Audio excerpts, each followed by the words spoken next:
Lahore central jail में 23 मार्च 1931 की शुरुआत किसी और दिन की तरह ही हुई थी। फर्क सिर्फ इतना था कि सुबह सुबह जोर की आंधी आई थी, बहुत तेज।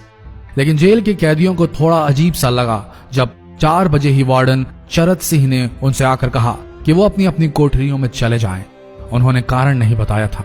उनके मुंह से सिर्फ ये निकला कि आदेश ऊपर से है। अभी कैदी सोच ही रहे थे कि माजरा क्या है। जेल का नाई बरकत हर कमरे के सामने फुसफुसाते हुए गुजरा कि आज रात भगत सिंह, राजगुरु और सुखदेव को फांसी दी जाने वाली है। उस क्षण की निश्चिंता ने उनको झकझोर कर रख दिया। कैदियों ने बरकत से मनुहार की कि वो फांसी के बाद भगत सिंह की कोई भी चीज जैसे पेन, कंघा या घड़ी उन्हें ला कर दें ताकि वो अपने पोते पोतियों को बता सकें कि कभी वो भी भगत सिंह के साथ जेल में बंद थे। बरकत भगत सिंह की कोठरी में गया और वहां से उनका पेन और कंघा ले आया। सारे कैदियों में होड़ लग गई कि किसका उस पर अधिकार हो। आखिर में ड्रॉ निकाला गया, लाहौर कॉन्स्पिरेसी केस। अब सब कैदी चुप हो चले थे। उनकी निगाहें उनकी कोठरी से गुजरने वाले रास्ते पर लगी हुई थी। भगत सिंह उनके साथ फांसी पर लटकाए जाने के लिए उसी रास्ते से गुजरने वाले थे। एक बार पहले जब भगत सिंह उसी रास्ते से ले जाए जा रहे थे तो पंजाब कांग्रेस के नेता भीमसेन सच्चर ने आवाज ऊंची कर उनसे पूछा था, आप और आपके साथियों ने लाहौर कॉन्स्पिरेसी केस में अपना बचाव क्यों नहीं किया?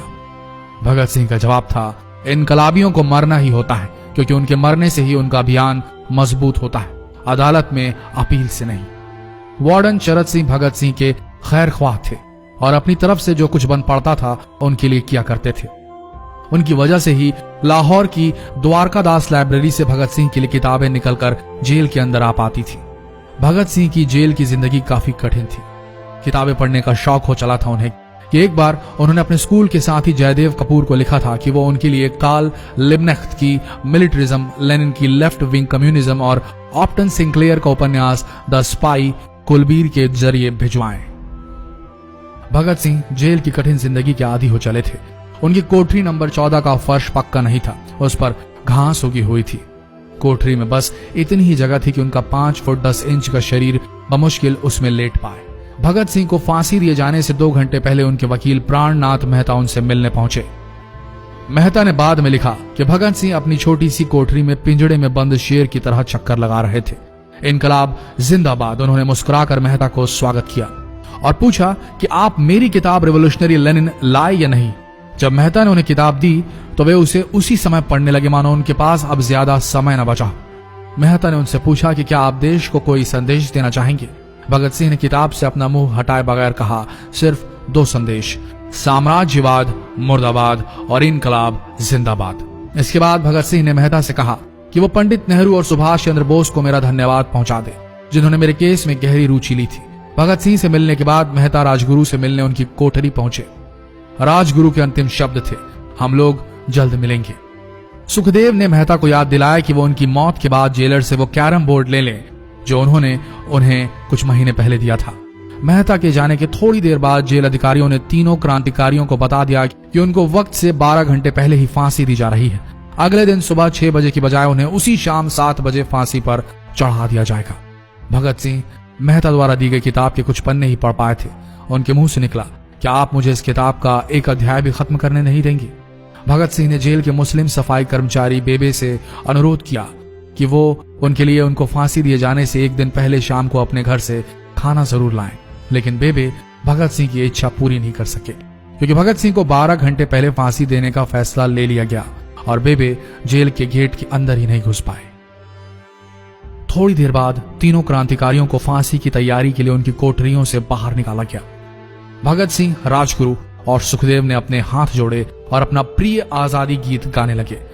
कभी वो दिन भी आएगा कि जब आजाद होंगे हम, या अपनी ही जमीन होगी या अपना आसमान होगा। फिर इन तीनों का एक एक करके वजन लिया गया। सबके वजन बढ़ गए थे। इन सब से कहा गया कि अपना आखिरी स्नान करें। फिर उनको काले कपड़े पहनाए गए लेकिन उनके चेहरे खुले रहने दिए गए। चरत सिंह ने भगत सिंह के कान में फुसफुसा कर कहा कि वाहे गुरु को याद करो। फांसी का तख्ता भगत सिंह लिए बोले, पूरी जिंदगी मैंने ईश्वर को याद नहीं किया। असल में मैंने कई बार गरीबों के कलेश के लिए ईश्वर को कोसा भी है। अगर मैं अब उनसे माफी मांग लूं तो वो कहेंगे कि इससे बड़ा डरपोक कोई नहीं।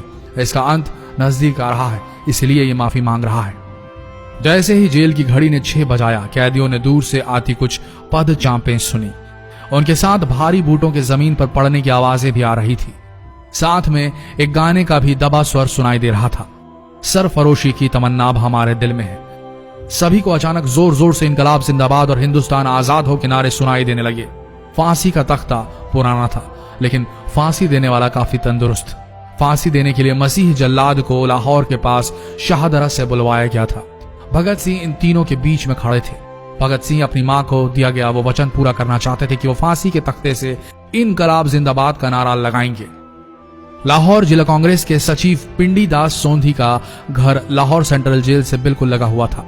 भगत सिंह ने इतनी जोर से इनकलाब जिंदाबाद का नारा लगाया कि उनकी आवाज सोंधी के घर तक सुनाई दी।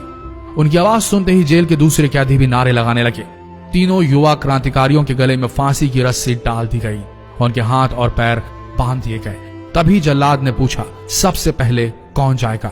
सुखदेव ने सबसे पहले फांसी पर लटकने की हामी भरी। जल्लाद ने एक एक कर रस्सियां खींची और उनके पैरों के नीचे लगे तख्तों को पैर मारकर हटा दिया। काफी देर तक उनके शव तख्तों से लटकते रहे। अंत में उन्हें नीचे उतारा गया और वहां मौजूद डॉक्टरों लेफ्टिनेंट कर्नल जे नेल्सन और लेफ्टिनेंट कर्नल NS सोंधी ने उन्हें मृत घोषित किया। एक जेल अधिकारी पर फांसी का इतना असर हुआ कि जब उससे कहा गया कि वो मृतकों की पहचान करें तो उसने ऐसा करने से इनकार कर दिया। उसे उसी जगह पर निलंबित कर दिया गया अंग्रेजों द्वारा। एक जूनियर अफसर ने यह काम अंजाम दिया। पहले योजना थी कि इन सब का अंतिम संस्कार जेल के अंदर ही किया जाएगा, लेकिन फिर यह विचार त्यागना पड़ा जब अधिकारियों को आभास हुआ कि जेल से धुआं उठते देख बाहर खड़ी भीड़ जेल पर हमला कर सकती है। इसलिए जेल की पिछली दीवार तोड़ी गई। उसी रास्ते से ट्रक जेल के अंदर लाया गया और उस पर बहुत अपमानजनक तरीके से उन शवों को एक सामान की तरह लाद दिया गया। पहले तय हुआ था कि उनका अंतिम संस्कार रावी के तट पर किया जाएगा, लेकिन रावी में पानी बहुत ही कम था, इसलिए सतलज के किनारे शवों को जलाने का फैसला लिया गया। उनके पार्थिव शरीर को फिरोजपुर के पास सतलज के किनारे लाया गया। तब तक रात के 10 बज चुके थे। इस बीच उप पुलिस अधीक्षक कसूर सुदर्शन सिंह कसूर गांव से एक पुजारी जगदीश अचरज को बुला लाए। अभी उनमें आग लगाई ही गई थी कि लोगों को इसके बारे में पता चल गया। जैसे ही ब्रितानी सैनिकों ने लोगों को अपनी तरफ आते देखा, वो शवों को वहीं छोड़कर अपने वाहनों की तरफ भागे। सारी रात गांव के लोगों ने उन शवों के चारों ओर पहरा दिया। अगले दिन दोपहर के आसपास जिला मजिस्ट्रेट की दस्तखत के साथ लाहौर के कई इलाकों में नोटिस चिपकाया गया, जिसमें बताया गया कि भगत सिंह, सुखदेव और राजगुरु का सतलज के किनारे हिंदू सिख रीति से अंतिम संस्कार कर दिया गया है। तो ये थे भगत सिंह की जिंदगी के वो 12 आखिरी घंटे।